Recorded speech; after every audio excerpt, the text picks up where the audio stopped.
A palavra que eu quero compartilhar com a igreja hoje, como o pastor Rodrigo colocou aqui, nós vamos iniciar uma série atrelado à Páscoa, e é uma palavra que, com certeza, assim como todas as outras, tem um efeito em nossas vidas. Eu quero meditar com você nessa manhã sobre a vida e a obra de Jesus, nosso Senhor e Salvador. Eu confesso para vocês que muita das coisas que têm acontecido nos dias de hoje, palavras, estudos, têm transformado a minha mente, como eu já compartilhei algumas vezes aqui. E pensar e meditar sobre a vida de Jesus e a sua obra é a mesma coisa, é sinônimo ou desejo de você entender e conhecer o seu Senhor.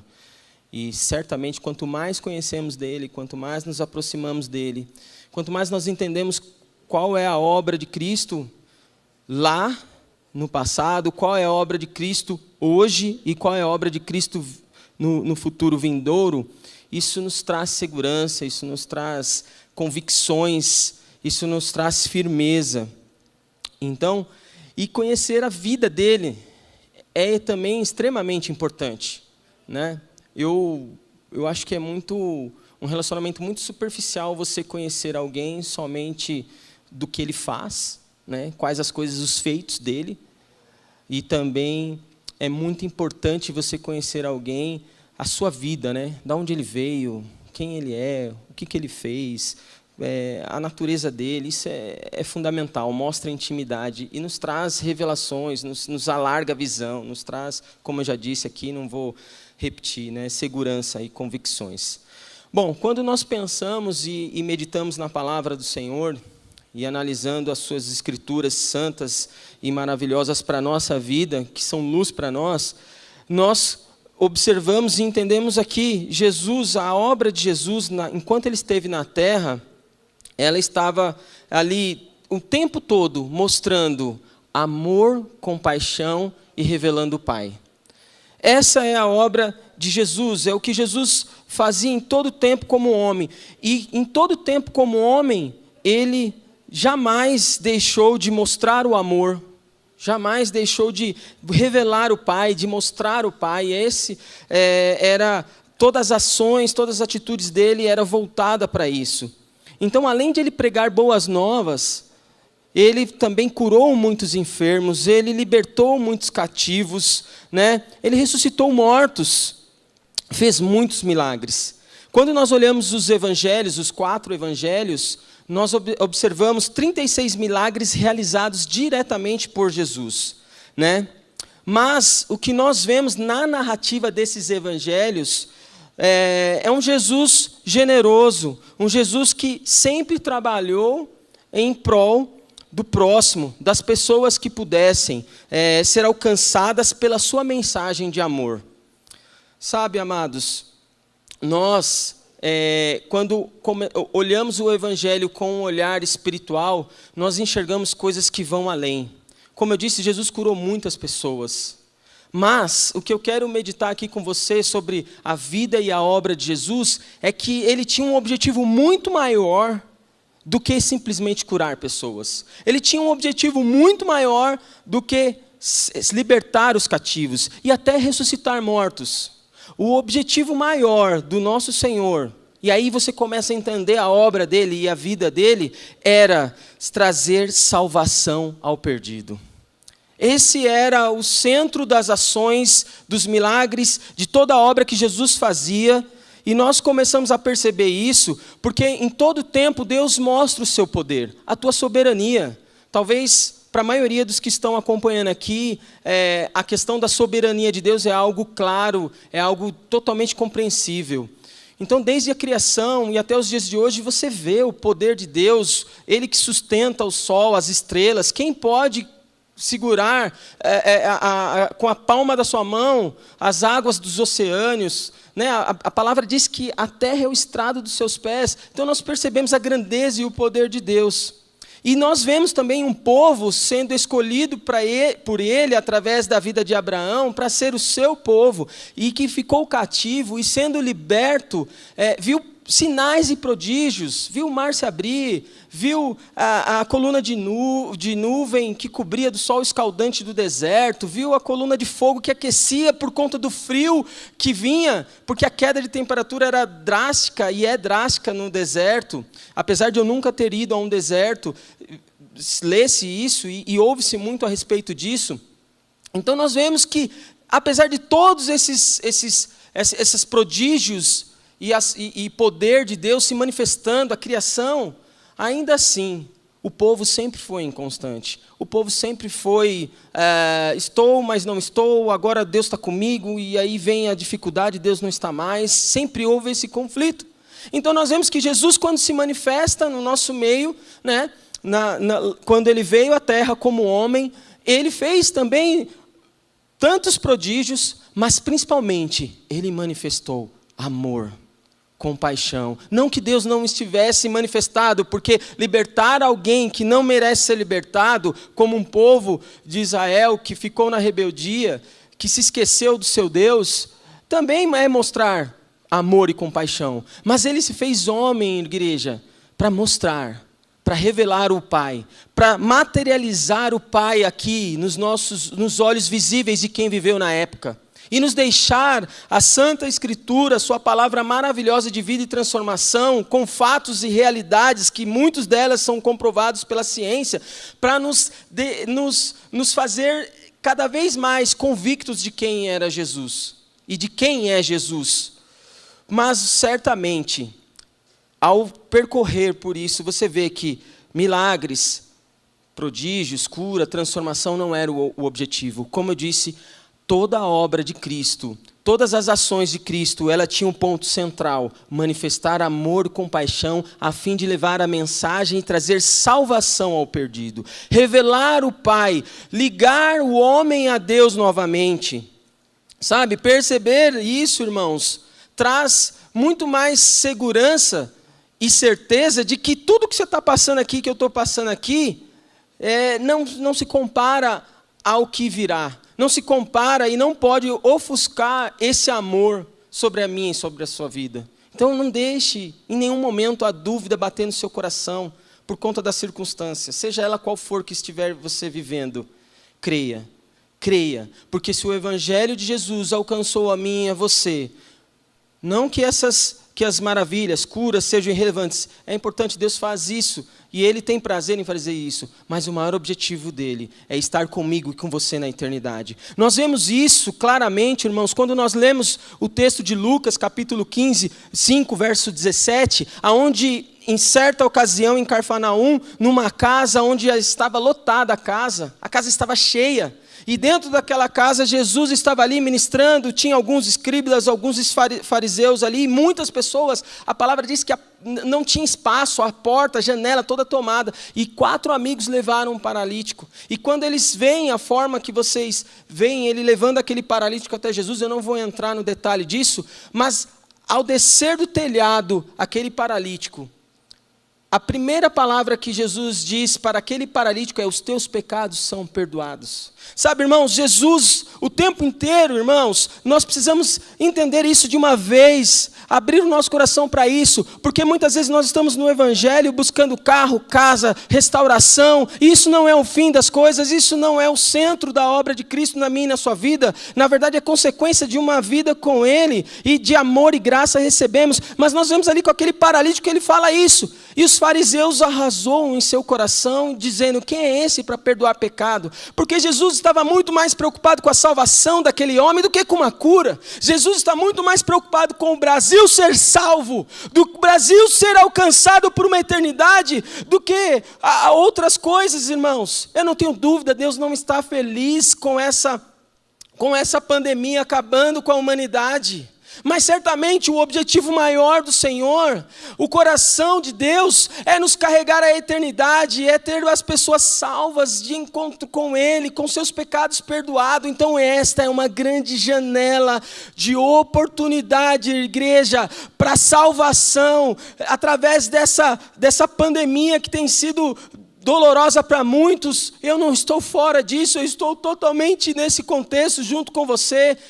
para trazer a salvação, trazer a transformação de vidas que alcança uma eternidade, que toca uma eternidade, que mostra o coração do Pai. Então quando ele falar para aquele paralítico ali, os teus pecados são perdoados, olha, os fariseus arrazoaram no seu coração. E ele, como onisciente, onipresente, o Deus que se fez homem, 100% Deus, 100% homem, sabendo dos pensamentos dos fariseus, o que ele diz? Olha, para que vocês vejam que o Filho do Homem tem autoridade.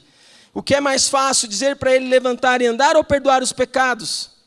E aí ele fala, então levanta e anda. Então ele cura aquele paralítico. Mas percebe, igreja, o centro da vontade do Pai, em tudo que ele fazia através do Filho, era trazer a salvação, a mensagem de boas novas, de salvação para nós. Então, certamente os dias que estamos vivendo são dias difíceis, de grande angústia, mas como foi falado aqui, deve haver uma alegria no meu e no seu coração, deve haver uma viva esperança no meu e seu coração, que é de sermos salvos e de muitos serem salvos nessa oportunidade. Clamamos sim por cura, clamamos sim por cessar desse vírus, clamamos sim para que os médicos tenham vida e ânimo para cuidar das pessoas, mas igreja, nós devemos clamar muito mais por salvações, porque podem muitos aqui serem livres dessa pandemia, mas continuar na sua vida da mesma forma, sem Deus, longe de Deus, com seu coração duro e fechado. O que adianta-me a mim ter todos os bens dessa terra, ter saúde, ter vida, e não ter a minha viva esperança de salvação, de estar com o meu Pai, de ter uma eternidade com Ele? Então, pensar na obra de Cristo, na vida de Cristo, nos faz refletir sobre isso. Cristo, Ele sempre curava, Ele sempre mostrava o amor, a compaixão, mas o propósito maior de Cristo era o quê? Era a mensagem de boas novas de salvação. E ainda não era, porque a mensagem é a mesma, não mudou nada. Então todos os milagres, todas as ações de Cristo apontavam em última instância como um propósito final de anunciar boas novas de salvação. Essa mensagem não mudou. Essa mensagem não mudou, igreja. Nós devemos buscar em primeiro lugar o reino dos céus e a sua justiça. Essa mensagem é a mensagem que me traz vida, porque as coisas são aqui passageiras. Então, quando eu penso sobre isso, irmãos, e aí eu quero começar a meditar com você, lendo as Escrituras. Isaías profetizou, eu quero ler aí Isaías, capítulo 61, o que ele profetizou. E essa profecia de Isaías, ela se repete em Lucas, capítulo 4, 18. Então eu quero ler Isaías 61, 2, diz aí: o Espírito do Senhor Deus está sobre mim, porque o Senhor me ungiu para pregar boas novas aos mansos, enviou-me a restaurar os contritos de coração e proclamar liberdade aos cativos e a abertura de prisões aos presos, a pregoar o ano aceitável do Senhor e o dia da vingança do nosso Deus, a consolar todos os tristes. Essa foi a profecia de Isaías. E nós vemos aqui no Evangelho de Lucas ela sendo citada novamente.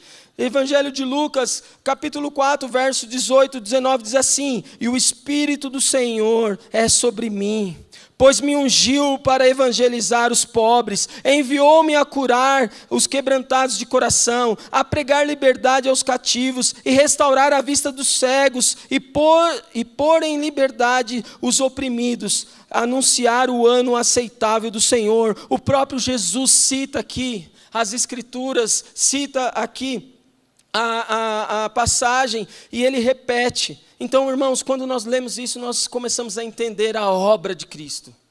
O nosso coração começa a ser alinhado ao coração de Deus. Os nossos pensamentos começam a ser alinhados aos pensamentos de Deus. É muito triste passar pelo que estamos passando. E há quem diga que talvez é fácil para você que está numa situação assim, um assado. Irmãos, estamos todos no mesmo barco, estamos todos debaixo do mesmo sol, debaixo da mesma chuva, debaixo das mesmas estações do ano. E quem tem, quem não tem, quem economicamente é melhor ou não, estamos todos iguais. E essa situação traz exatamente isso, o senso de igualdade a todos, que está sendo exposto literalmente à humanidade. Nós vemos aqui depoimentos de artistas, pessoas com condições, falando, olha, cara, está igual, não tem mais diferença. E, irmãos, nós precisamos abrir os nossos olhos e verdadeiramente trazer ao nosso coração e à nossa mente a viva esperança, porque os dias aqui são maus, sim. Mas Jesus não deixou ninguém desavisado. Jesus o tempo inteiro falou sobre isso. E eu quero percorrer o Evangelho de Lucas, capítulo 4. E nós vamos percorrer do capítulo 4, do verso 14 ao 30, alguns trechos, onde nós enxergamos 5 verdades sobre a vida e a obra de Jesus. Isso, irmãos, é maravilhoso pensar sobre isso e ler. O primeiro aspecto que eu identifico junto com você, e você vai perceber isso, no Evangelho de Lucas, capítulo 4, verso 14 a 30, é sobre a autoridade de Jesus, sabe? Jesus, quando a gente começa a percorrer, ainda não tem um slide não, Arthur. Jesus, quando começa a percorrer aqui e falar, nós percebemos aqui o Espírito de Deus, é o Espírito que gera ele em Maria, e o mesmo Espírito que gera ele em Maria é o Espírito que vem sobre ele no Jordão, na ocasião do seu batismo, e esse mesmo Espírito, irmãos, guia ele para um deserto, para vencer e triunfar sobre Satanás, e por fim esse Espírito o reveste de poder para dar início ao seu ministério na Galileia. Amados, o que nós pensamos aqui sobre essa autoridade, essa revelação de autoridade de Jesus? Que o Espírito que conduz ele para o deserto, para o isolamento, é o mesmo Espírito que conduz ele para o convívio à sociedade, revestindo ele de poder.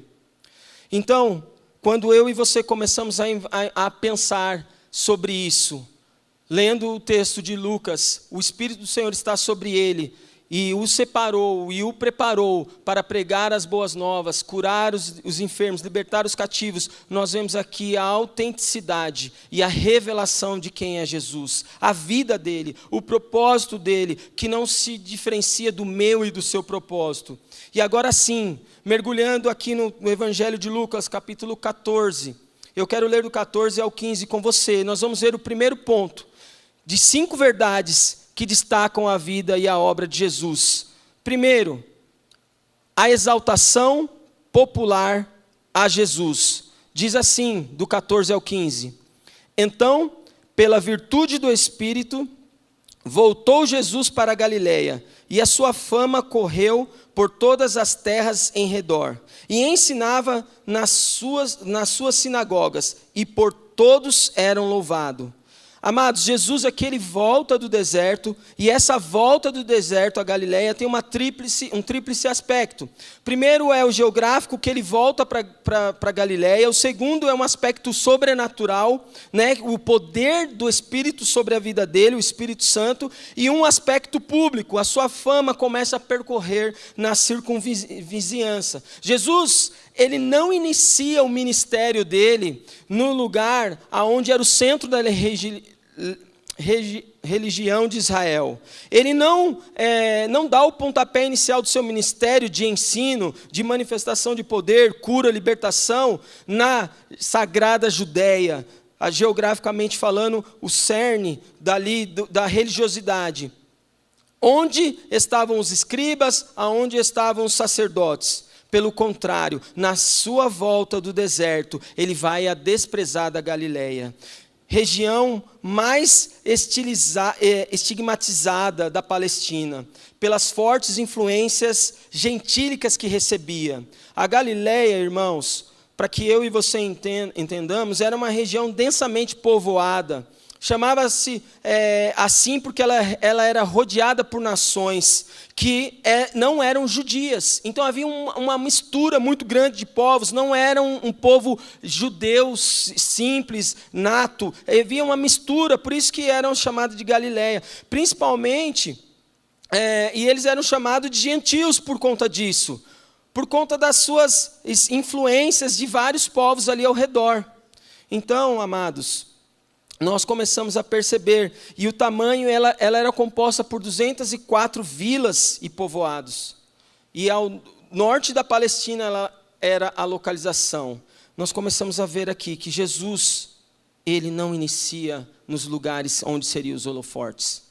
Ele não inicia onde seria o centro e talvez a razão dos homens esperada do Messias se manifestando com os seus prodígios e sinais. Ele inicia num lugar, numa região onde haviam desprezados, onde haviam pessoas que eram largadas, esquecidas. E aí nós começamos a ver um pouco da característica e obra do nosso Senhor Jesus. Não foi assim com a minha vida, não foi assim com você. Éramos esquecidos, não somos judeus de sangue, de nascimento, nós éramos gentios e Ele nos escolheu. Eu não sei se isso te traz vida, eu não sei se isso te traz alegria, mas eu compartilho do meu coração. Eu me sinto privilegiado por ser escolhido, por ser separado por Ele e para Ele.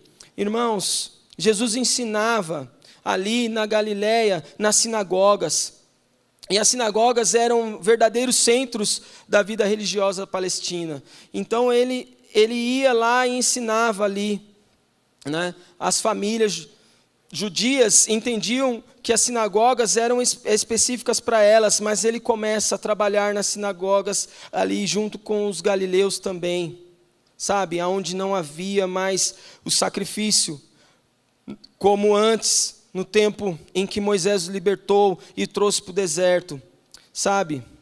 A sinagoga era um lugar de instrução e adoração. A aceitação de Jesus foi entusiasmada. Sua fama começa a percorrer toda a circunvizinhança, sendo ele glorificado por todos.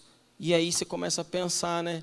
Poxa, é meio que natural, as pessoas que eram esquecidas, ignoradas, estão tendo o olhar e a atenção de um mestre, de um rabi.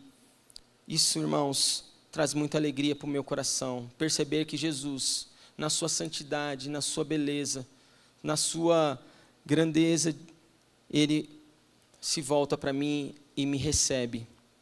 Eu me sinto honrado, não tenho palavras para descrever. Isso me traz vida, isso me traz segurança. O segundo ponto que eu quero compartilhar com você, sobre alguns entendimentos que temos em Lucas, capítulo 4, né? O segundo ponto dos 5 é a tradição familiar de Jesus. Eu quero ler com você o capítulo 4, verso 16, que diz assim: E chegando a Nazaré, onde fora criado, entrou num dia de sábado, segundo o seu costume, na sinagoga, e levantou-se para ler. Agora nós vemos Jesus aqui, irmãos, na cidade em que ele foi criado, aonde ele cresceu, aonde provavelmente ele trabalhou como carpinteiro. Ele voltando para Nazaré, em Nazaré, num sábado, ele foi à sinagoga como era o seu costume. Então você começa a entender um pouquinho da vida do nosso Senhor, como ele viveu, e levantou para ler. E há muitas referências, irmãos, de Jesus, da presença de Jesus em cultos, nas sinagogas, mas somente nesta aqui, nos conta que se tratava de um hábito seu. Então era algo comum, hábito fala de ser algo contínuo, prática de vida. Jesus tinha essa prática, sendo Deus, ele tinha essa prática. Isso remete a mim e você, nós devemos ter essa prática. Hoje, estamos aqui vivendo esse tempo de ter um culto online. Precisa muita disciplina, irmão, para você se concentrar na sua casa, não ficar deitado, não ficar tomando café, não ficar conversando ou se distraindo com barulho. Mas nós, como sacerdotes, como povo escolhido, percebemos aqui Jesus tendo essa prática. Nós devemos também, como discípulos dele, ter essa prática. Não estar reunido aqui como igreja, irmão, deve doer no meu e no seu coração. Mas apesar de não estarmos reunidos aqui como igreja, nós não dependemos de um prédio para ser igreja. Então, esse é um tempo em que você está sendo igreja, literalmente na sua casa, com a sua família, com os seus entes queridos, coisa que sempre foi assim. Nós não somos só igreja quando estamos reunidos aqui. Na verdade, o maior desafio nosso como igreja é ser igreja nos nossos lares, onde muitas vezes maridos não são exemplo para os filhos, esposas não são exemplo para os filhos, ou um cônjuge para o outro. E agora estamos sendo aqui, ensinados pelo Senhor a ser igreja, porque a primeira igreja de todo e qualquer concidadão do reino dos céus é a sua própria casa, a sua família. Então esse é um tempo, Jesus tinha esse costume. Então nós estamos privados desse costume, de estarmos reunidos em nossos prédios, mas não estamos privados, e louvado seja o nome de Deus pela tecnologia, de estarmos reunidos aqui, compartilhando virtualmente, e principalmente de estar compartilhando na sua casa. Nós estamos lendo o nosso plano de leitura, não sei se você parou, não sei se você desanimou, não sei se você desistiu, mas eu quero te dizer aqui, através do Espírito Santo, volte. Pare de ficar vendo YouTube, pare de ficar vendo minisséries do Netflix, pare de ficar assistindo filmes que não vão te trazer vida, e volta às Escrituras. Percebe a dureza do coração do homem? Nós vivemos dias tão difíceis, e o tempo de dobrarmos o nosso joelho, meditarmos na Escritura, estamos gastando tempo com coisas que não vão edificar a minha e a sua vida. E aí, diante de situações, começamos a chorar e julgar a culpa em Deus, e dizer: Deus, como se Ele fosse um Deus negligente. Nosso Deus não é um Deus negligente, nosso Deus é um Deus perfeito, soberano, amoroso, que quer salvar essa humanidade caída, que encontrou eu e você perdidos. Oh, irmãos, esse é um tempo em que você deve estabelecer e meditar na vida de Jesus. Ele tinha o costume. Nós lemos aqui, era o costume dele ir nas sinagogas, tem que ser o seu costume ler a palavra. Nós estamos agora privados de estar fazendo as nossas orações às sextas-feiras no prédio, mas você, como família, deve e pode fazer na sua casa. Não deve parar, deve continuar. O coração do homem é tão duro, porque mesmo diante de tantas mortes, nós não conseguimos nos voltar a Deus e clamar a Ele. Temos dificuldade. Irmãos, eu falo isso não me considerando melhor que você em nada, mas te estimulando. Sabe, sempre que você receber alguém no grupo que você participa pedindo oração, eu sei que a correria do dia a dia às vezes não dá, pare e ore, ou simplesmente 2 minutos, mas ore. Nós gastamos muito tempo e energia com coisas que vão perecer aqui. E aí eu não estou dizendo para você largar tudo e esquecer e ser alienado do que estamos passando. Eu estou te dizendo para que verdadeiramente a nosso coração esteja alinhado com a nossa fala, porque as nossas orações falam de Deus, misericórdia de Deus, clamor, mas em alguns momentos de dificuldades, mas e nesses momentos diários e contínuos, como prática de Jesus, deveria o seu coração estar doendo por não estar reunido. O meu está. Mas não por isso eu vou deixar de servir e adorar o Deus, porque tenho a minha igreja, que é a minha esposa e os meus 3 filhos. Você tem a sua igreja. Devemos fazer isso, irmãos. Jesus nos ensina através da sua vida e da sua obra. E aí, irmãos, qual é a nossa resposta? Qual é o nosso tempo? Sabe, Jesus ele ia nas sinagogas, não era só para... Tinha 3 objetivos de ele estar ali. Primeiro era congregar. Congregar fala de estar em comunhão com a igreja, de estar com o povo, reunido, o povo de Deus. O segundo era adorar o Deus em coletivo. Irmãos, como é maravilhoso adorar em Deus coletivo. Mas é um tempo de também aprendermos a adorar a Deus na nossa intimidade, como diz Mateus, no secreto do nosso quarto. E ele também ia ali para estudar a palavra. Então esse, irmãos, deve ser o nosso aprendizado nesse tempo. Você aí na sua casa, às sextas-feiras é muito pouco você fazer isso. E eu vou te falar, irmãos, vamos esperar as coisas ficarem mais tristes e mais graves para orar todos os dias. Você vai esperar, às vezes, perder um ente querido para o seu coração se voltar a Deus. Irmãos, nós precisamos abrir o nosso coração, tirar o coração de pedra e falar: Deus, coloca um coração de carne. Ouvir cada testemunho, cada pedido de oração e orar com encargo e com amor. Porque hoje são essas pessoas, amanhã pode ser eu, amanhã pode ser um ente querido meu. Nós precisamos nos voltar e centralizar os nossos esforços e energias ao único que é a solução. Terceiro aspecto que nós vemos aqui como verdade no texto de Lucas 4. Eu quero ler aqui o terceiro aspecto, que vai do verso 17 ao 21. A missão singular de Jesus. Esse é o terceiro aspecto. Diz assim: e foi-lhe dado o livro do profeta Isaías. E quando abriu o livro, achou o lugar em que estava escrito: o Espírito do Senhor é sobre mim, pois que me ungiu para evangelizar os pobres, enviou-me a curar os quebrantados de coração, a pregar liberdade aos cativos e restauração da vista aos cegos, e a pôr em liberdade os oprimidos, a anunciar o ano aceitável do Senhor. E cerrando o livro e tornando-o a dar ao ministro, assentou-se, e os olhos de todos na sinagoga estavam fitos nele. Então começou a dizer-lhes: hoje se cumpriu esta escritura em vossos ouvidos. Aleluia!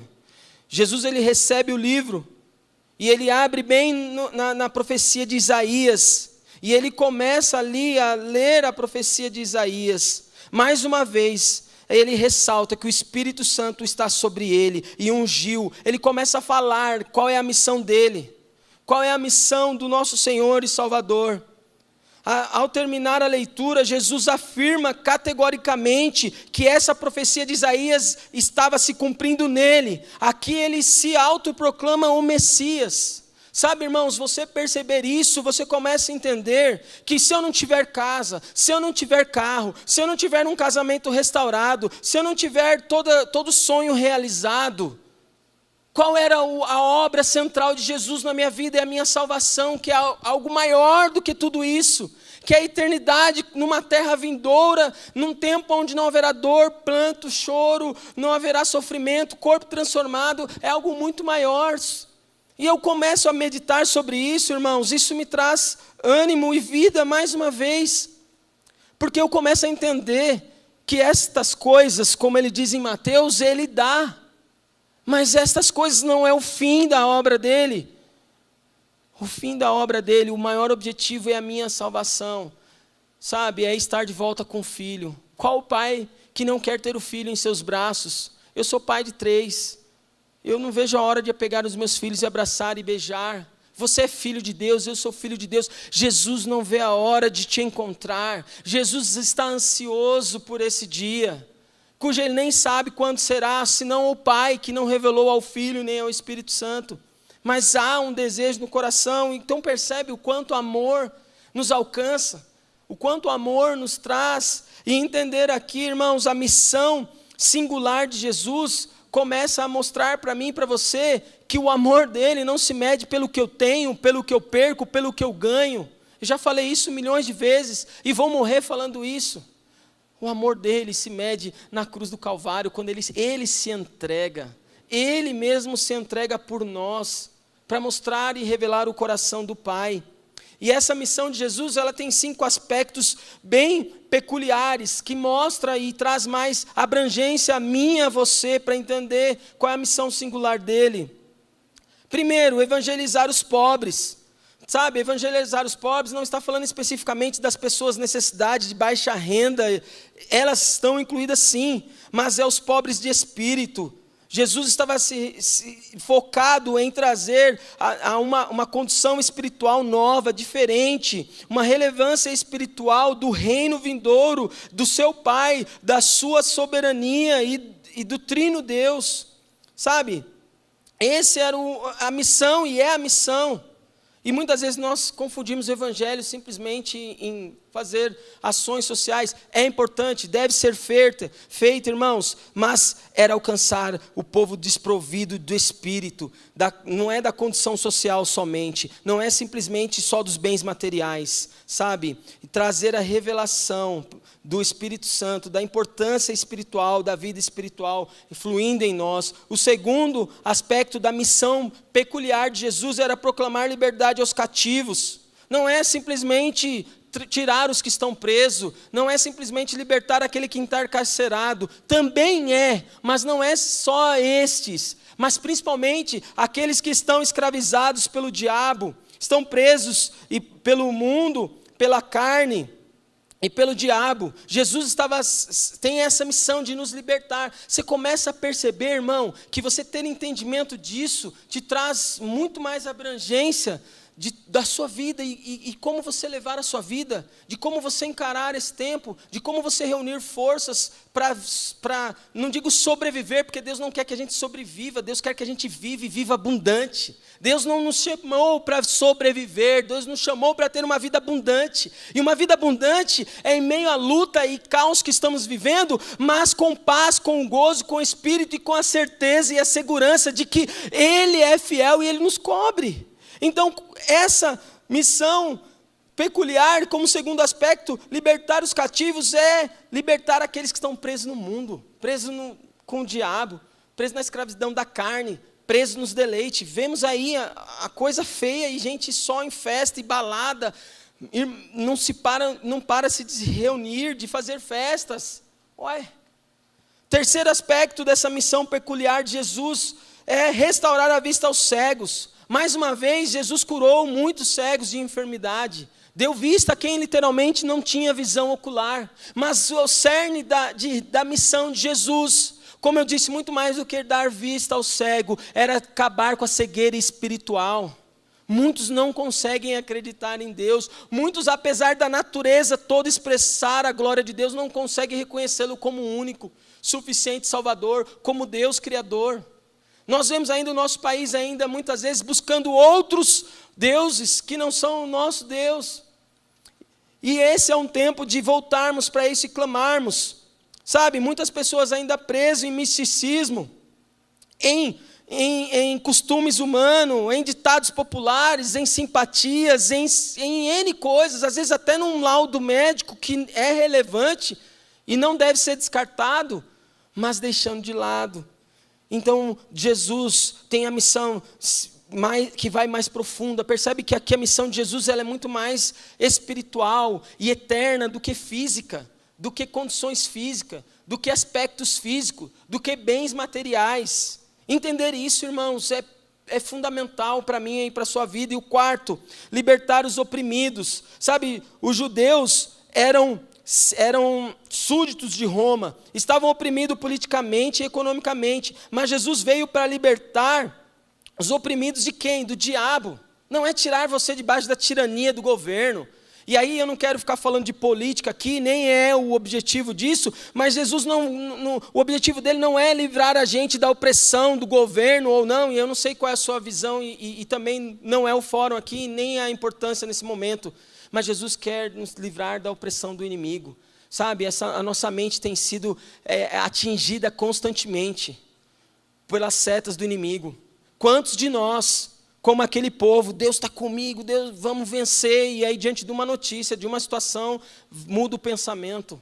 Deus quer nos libertar dessa opressão, a opressão do sistema humano, a opressão desse mundo caído, a opressão do inferno que vem sobre mim e a sua vida. A obra de Jesus, a missão dele aponta para isso.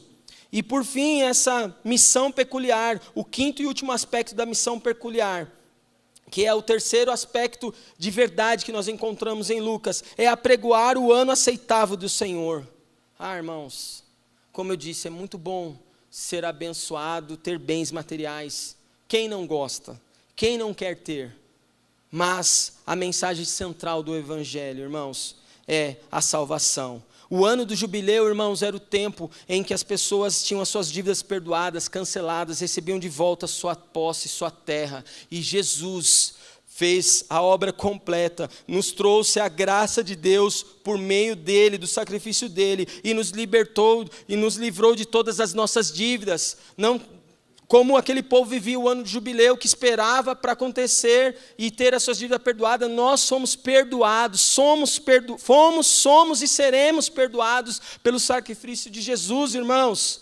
Então, pregar o Evangelho, pregar o ano aceitável ao Senhor, é isso, irmãos. Talvez nós estamos preocupados em orar por alguém que está com Covid e declarar a cura, mas eu te falo, o melhor que temos a oferecer para alguém é a salvação que vem em Cristo Jesus. E esse é o maior desafio, porque eu vejo muita gente sendo curada, e a cura às vezes acontece não é nem pela fé dela, mas pela fé do outro. Às vezes alguém é curado por conta da fé de quem está orando. Às vezes alguém é curado também pela própria fé. Mas eu quero te dizer, a salvação é algo individual, é algo peculiar, é uma decisão que nem eu, nem ninguém, nem o Espírito Santo de Deus pode interferir na sua decisão. E esse é o ano, essa é a nossa janela de oportunidade, porque nós temos a esperança, nós temos a palavra de vida, a mensagem de boas novas está em mim, em você, que somos a arca do Senhor, a arca da aliança é eu e você, que andamos com as nossas perninhas, que usamos o WhatsApp, usamos e-mail, usamos o telefone, temos todos os recursos à nossa disposição para levar essas boas novas e meditar na missão peculiar de Jesus. Irmãos, isso traz um entendimento fora do normal, para nós sairmos de uma igreja consumista, uma igreja que só está buscando a cura, buscando somente a restauração da saúde desse país, e começar a desejar o reino de Deus, e começar a desejar a manifestação do reino.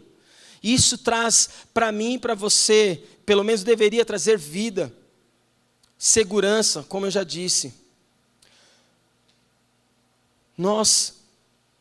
Eu vou falar por mim, não vou falar em nós, não. Eu estou cansado de ver um evangelho, como muitas vezes eu vejo, que é carro, é casa, você... o homem, né? O evangelho humanista, o homem no centro. Irmãos, o centro do evangelho é Jesus, a salvação. Esse é o centro. Quando eu entendo isso, eu começo a perceber porque Paulo, Pedro, Estevão, que morreu apedrejado, morreram dizendo que era lucro morrer, porque a mensagem era essa, a mensagem é essa, e a mensagem será essa, até que Ele volte, porque senão seremos uma igreja fraca, uma igreja emocional, uma igreja barganhosa, e que mede o quanto Deus nos ama. João 3,16, não é porque Ele amou o mundo de tal maneira que entregou Jesus, Ele me amou porque Ele me deu um carro, Ele me amou porque Ele restaurou a minha vida, Ele me amou. Irmão, se nada disso acontecer, o que eu e você vamos fazer? Qual vai ser a minha e a sua resposta? Essa é a grande pergunta que ecoa diante do meu coração, e eu sou sincero, e o meu conselho é você ser sincero a Deus. Se você tem um coração frágil para não suportar isso, peça força a Deus, porque devemos ser como Jó. Jó teve toda a desgraça acontecendo na vida dele, irmãos, e aí você vê ali Jó, depois de tudo isso, qual o cântico que ele levanta? Deus deu, Deus tomou, bendito seja o nome do Senhor. Irmãos, esse é um tipo de resposta de quem entendeu a obra e a vida de Jesus, que entendeu o reino dos céus. Nós vamos ser vencedores se nosso olhar e a nossa visão estiver na eternidade. E não é aqui não, é na eternidade. Qual é a história de Lázaro e o rico? Agora fugiu o nome, de Lázaro e o pobre, né? o rico, né? Lázaro e o rico. Poxa, irmãos, é isso. Eu e você precisamos abrir o nosso coração. Eu preciso entender isso cada vez mais. Isso me traz segurança e vida. Entender a vida e a obra de Jesus, irmãos, começa a abrir a minha visão para a eternidade. Começa a me fazer encarar tudo que nós estamos vivendo de um aspecto diferente. Volto a dizer, eu estou junto com vocês, no mesmo barco, sofrendo as mesmas aflições, sendo bombardeado por pensamentos negativos. Mas quando eu medito na palavra, e quando eu abro o meu coração para as verdades da palavra, meu irmão, até a frase, morrer hoje é lucro, sai. Porque é isso que traz vida. E é por isso que os discípulos entregaram a sua vida. E é por isso que houveram mártires. E há mártires hoje. Você já parou para pensar que nesse exato momento existem homens morrendo no meio dos muçulmanos por amor a Cristo? Não está morrendo por conta da pandemia, não. Não está morrendo por conta de um câncer, de uma AIDS ou de uma doença incurável, não. Está morrendo por amor a Cristo. Porque essas verdades estão vivas nele. Essas verdades são realidades nele, e o morrer em Cristo é lucro para ele. Então, se queremos ser uma igreja forte, uma igreja que tem palavra de vida, uma igreja que tem relevância nesse país, Não devemos clamar só por cura, não devemos clamar só por transformação de casamentos, restauração de famílias, nós devemos clamar por salvação e levar as boas novas, como homens e mulheres cheios do Espírito Santo. Como Jesus disse, o Espírito de Deus nos ungiu para isso. Não foi para conquistar somente bens, não. Ele nos ungiu para isso. E aí, é lógico, você deve ter todo o respeito a toda a recomendação que há do governo, do Estado, do presidente da República, de quem quer que seja as autoridades, a questão da pandemia. Mas, irmãos, nós temos aqui na palma da nossa mão, nós temos, sabe, o telefone, smartphone, e-mail, vídeo. Hoje até vídeo, irmão, você consegue falar com a pessoa, orando, olhar no olho. Nós não podemos parar. Igreja, e o quarto e penúltimo aspecto de verdade que a gente encontra no texto de Lucas. Então, o terceiro é a missão peculiar. E aí a gente abriu 5 tópicos da missão de Jesus. Qual é a missão dele? Que é a minha e a sua, irmãos. E o quarto aspecto aqui peculiar, qual que é de importância, de verdade? É a interpretação chocante de Jesus. Eu não coloquei o texto aqui porque esse texto é bem maior, ele vai do verso 22 ao 27. Mas aqui, nesse verso 22 ao 27, Jesus faz uma exposição da grande admiração dos seus ouvintes. Todos lhe davam testemunho, se maravilhavam das suas palavras e de graça que lhe saíam dos lábios. Mas a grande perplexidade das pessoas estava no fato de Jesus ser um indivíduo conhecido na cidade de Nazaré, filho de José, e ainda assim estar revestido com tanto poder e graça. Qual era o grande paradoxo? Como que pode? Como que pode? Sabe, um nazareno, filho de um carpinteiro, não é ninguém... Porque qual era a promessa do Messias? Vindo do trono de Davi, ou seja, não era nenhum dos governantes daquela época. Então eles ficavam perplexos com isso.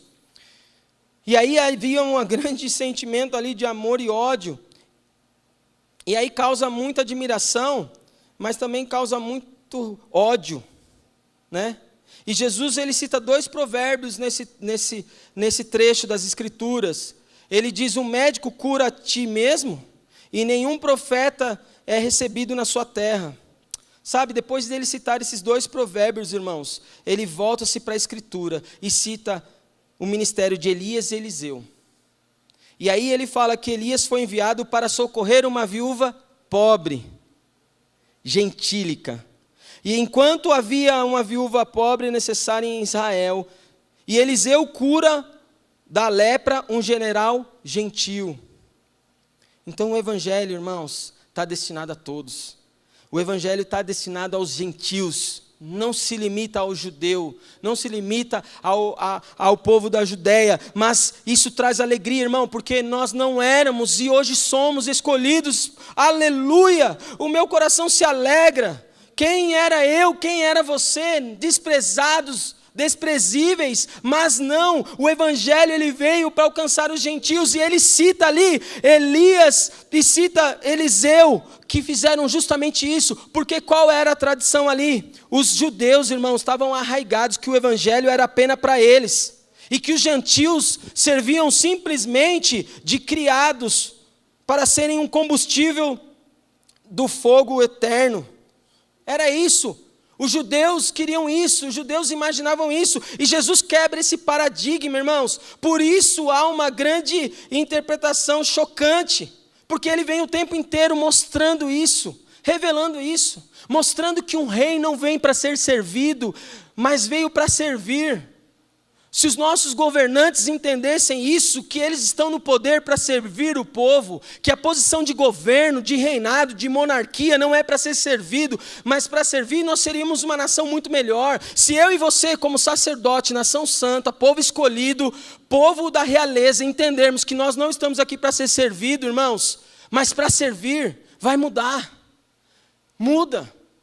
Nós não estamos aqui para Deus, me dá carro, me dá casa, me dá isso. Nós estamos aqui para servir. Entender a obra e a vida de Jesus traz uma realidade diferente. Se você está caminhando no Evangelho, buscando ser servido, muda sua mente através da palavra, não através do que eu estou dizendo. Porque Jesus o tempo todo diz, eu não vim para servir, mas para ser servido, eu vim para servir. O tempo inteiro mostra lavando os pés do discípulo, o tempo inteiro mostra alimentando, mal dormia. Sabe, o tempo inteiro curando, sendo um atencioso, tinha compaixão das pessoas. Nós servimos um Deus que Ele não simplesmente, quando chega lá com Marta e Maria e Lázaro já estava morto, fedendo, e chega lá frio e calculista e fala, por que vocês estão chorando? Vamos resolver isso aí, vai Lázaro, vem. Não, antes Ele chora com elas. Ei, você acha que Deus não chora com você, irmão? Você acha que Deus não está triste com o que te cerca?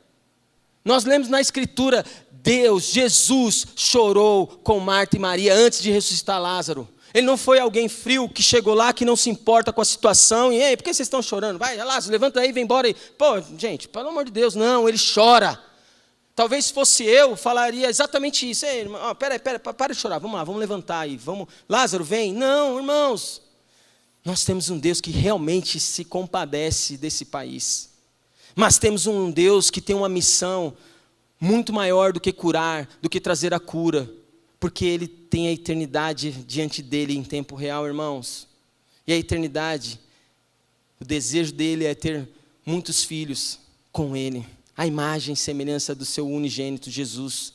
E em mim, em você, a arca que perambula no século 21 tem essa mensagem, não em papiro, nem nas palavras. Ontem eu fui num comércio buscar uma comida, porque eu estava fazendo uma manutenção lá no prédio Arthur Alvim, e eu vi lá a palavra aberta, a página toda amarela lá, como se fosse um amuleto.